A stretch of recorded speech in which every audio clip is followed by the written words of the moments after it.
Kung feeling mo wala ng progress sa buhay mo, baka meron naman. Baka masyado ka lang nakafocus sa progress ng iba kaya yung sa'yo hindi mo na nakikita. Magandang buhay! This is your Vicala ng Mommy Kring Kring! Ayan na naman siya sa pabebe niyang intro. Hala.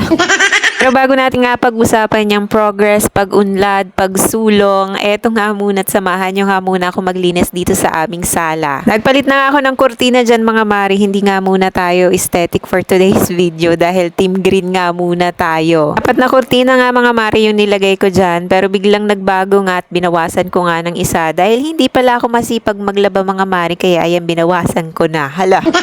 Kahit pa 2 months nga ako magpalit mga mare, abay hindi talaga ako magdadagdag pa. Tamang 3 lang, pwede na yan. Minsan nga 1 lang. At kung may magsasabi nga dyan, grabe naman 2 months. Okay lang yan, at least hindi 1 year. Hala!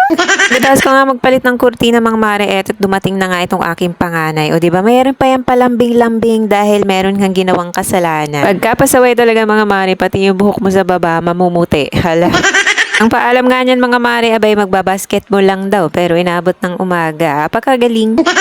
At bago pa nga uminit ang ulo ko mga mare, pinaalis ko na at naalala ko nga nakabidyo pala.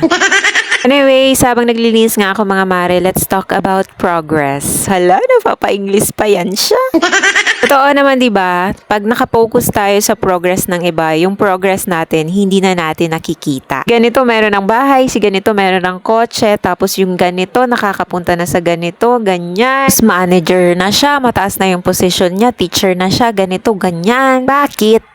Pakialam mo naman sa progress nila. Meron kang sariling progress, pakialaman mo yung progress mo. Hala, nangaaway na yan siya. Minsan mahilig kasi tayo mag-compare at magbantay ng buhay ng iba. Pinanganak ka bang security guard para magbantay sa buhay nila? Hala?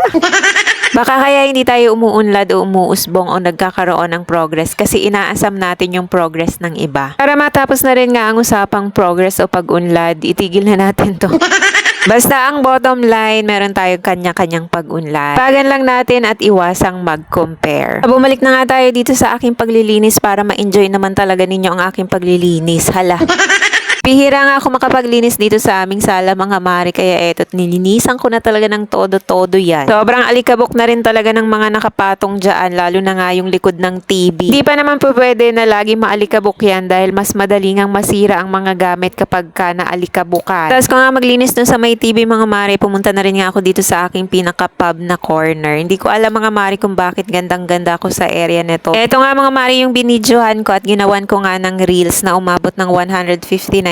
Yun nga yung pinakakauna-unahan ko na video na umabot ng ganun kalaki. Kaya hindi ko talaga alam mga mare kung anong meron dyan. Pagkatas nga doon mga mare, eto't bumalik nga ako dito sa kabila. Dahil nagpunas-punas na rin nga ako ng mga pinatayan ng lamok dyan. At dahil sobrang daming ang lamok mga mare, kaya eto't nag-spray na rin nga ako nito. Bali na nga mga mare bumili ng ganitong worth 150 kesa naman ma-ospital at ma-dengue pa nga. At pagkatas ko nga mag-spray doon mga mare, eto't pumunta na rin nga ako dito at pinunasan ko nga itong aming solar. At nagpalit na rin nga ako ng mga sapin dito sa aming upuan. Kulay green nga yung nakalagay dyan na sapin mga mare. Tapos eto, papalitan ko nga ng cream. O diba, magkaiba na talaga yung kulay ng kurtina at ito nga ang aming pin sa upuan. Hindi na talaga sila nagkatugma. Charot. At nagmap na rin nga ako dyan mga mare dahil ramdam na ramdam ko na talaga yung lagkit ng aming tiles. Hala. Itong tiles kasi dito sa sala mga mare hindi naman talaga dumihi. Kaya bibihira ko talaga itong imamap mga mare. Tamang walis-walis nga lang yung ginagawa ko dito. At eto nga mga mare, tapos na nga akong maglinis. O diba, apakasarap na talagang tumambay ulit. Mukha na uling fresh. Sana all fresh. O siya, sige na nga mga mare, hanggang dito na nga lang ang ating chika. Maraming salamat sa pagsama hanggang dulo. Sa uliting muli. At kung di ka pa nakapalo kay Bigla ng Mami, baka naman.